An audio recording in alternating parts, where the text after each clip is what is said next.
There is a fantastic movie that I think should be on everybody's bucket list. It's called Brazil. It's a dystopian masterpiece.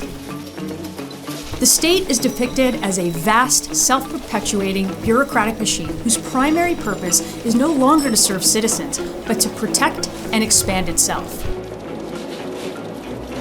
Every department exists mainly to justify its own budget, its own staff, and its own procedures.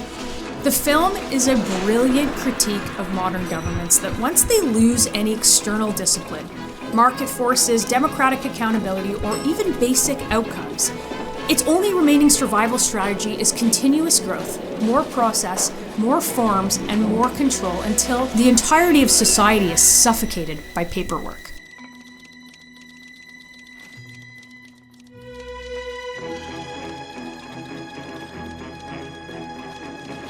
Process and paperwork is not a byproduct. It is the product.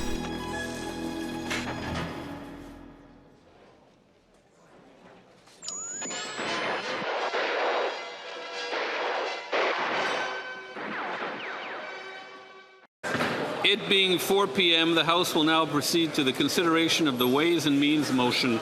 When I sat there for an hour and 5 minutes listening to the finance minister read nearly the entire Liberal budget into the parliamentary record, I couldn't help but to think of the scene from Brazil. Every single part of this historic, quote, generational change just involved more government, a new department, a new regulatory process for the private sector to follow, and ultimately more centralized government control of the Canadian economy.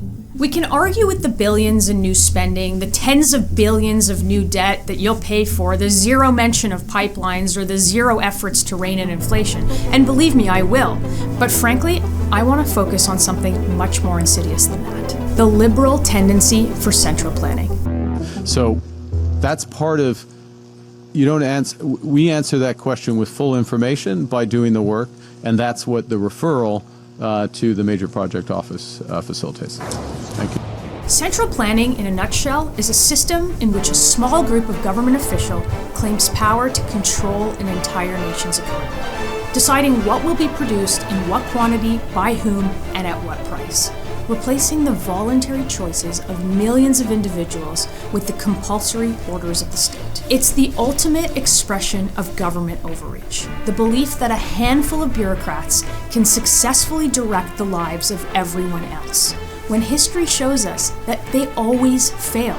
They only produce shortages and stagnation and the utter loss of ambition. What this budget screams is that Liberals want a government that will try to steer an entire economy from a windowless room in Ottawa, armed with spreadsheets and slogans and the dangerous belief that they know better than everyone else. The Minister for Environment and Climate Change. Mr. Speaker, so I was sitting. I'm a Liberal and a proud socialist, Mr. Speaker. I'm a Liberal and a proud socialist, Mr. Speaker. I'm a Liberal and a proud socialist, Mr. Speaker. And you look at this central planning, and it's everywhere. Here's just a few examples, but this video could be 20 minutes long, I promise you. The Major Projects Office? Well, it's supposed to fast-track selected projects, but because of all of the previous government's regulations that stop the projects from going ahead remain in place, the effect is that the government, not the market, chooses the winners and the losers.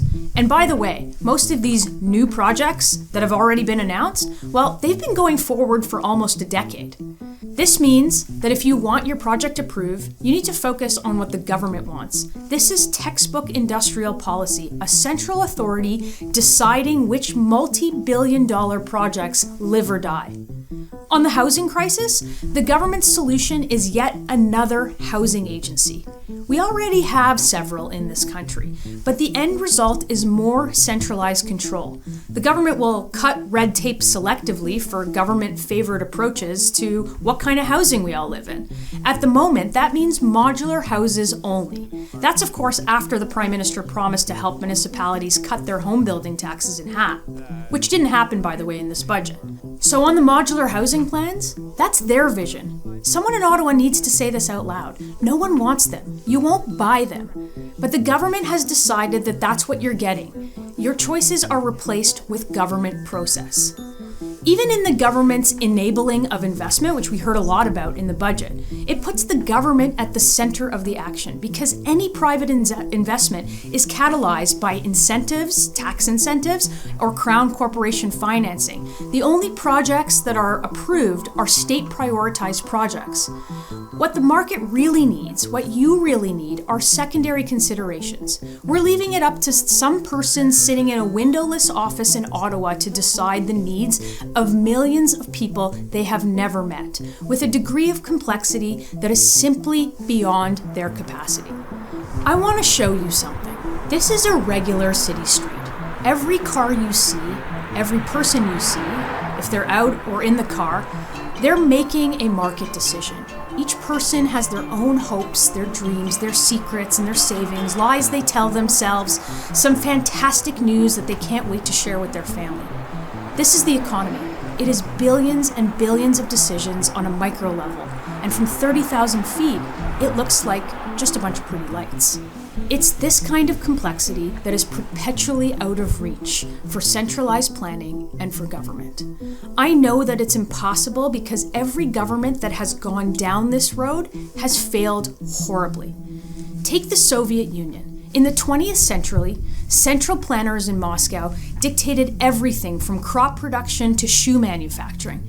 They promised abundance, but they couldn't foresee famines and respond to shortages. Millions starved while warehouses overflowed with unwanted goods. Why? Because no bureaucracy can match the efficiency of millions of people making millions of choices in a free market. Or Venezuela. Once South America's richest nation, it embraced socialist central planning under Chavez and Maduro. The government seized industries, they fixed prices, they doled out subsidies, but they couldn't predict oil price crashes or adapt to the kind of corruption we saw. Hyperinflation ensued, food lines stretched blocks, and citizens en masse starved. Its central planning turned into poverty. Even in Mao's China, during the Great Leap Forward, planners forced collectivized farming and backyard steel production, ignoring local knowledge and reality. The result? Tens of millions died in famine because the system couldn't respond to crop failures or, frankly, human needs. These aren't anomalies. They're the inevitable outcome of governments that play God with economies. We've known that none of this works, and we've known it for so long.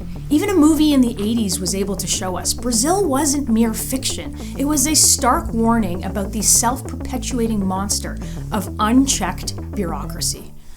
In Canada, we're seeing echoes of the same in this budget. More control, more spending, more of the same. But for a decade, Liberals spent hundreds of billions of dollars on every project you can imagine. And they spent more than all previous governments combined, yet the standard of living stagnated, or got worse for a lot.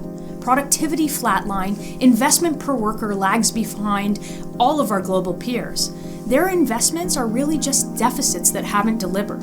And now we spend more on debt interest than on healthcare transfers, more than every dollar collected on the GST. Every sales tax dollar in this country goes to bankers, not doctors or nurses or hospitals. They see this. They see the same thing we all see. And their big, bold ideas is just doing more of the same. It's because they can't help it. The Prime Minister wants big, bold ideas, so I'll give him some. How about cutting taxes and cutting regulations so that Canadians can keep more of what they earn? How about spending less to control inflation and debt plaguing our country, the ones that are only going to get worse? And while we're at it, how about turning the page from the same old Trudeau-era policies that we know just didn't work? How about believing in people, their decisions, and their ability to be the ambition of this great country? How about all of that?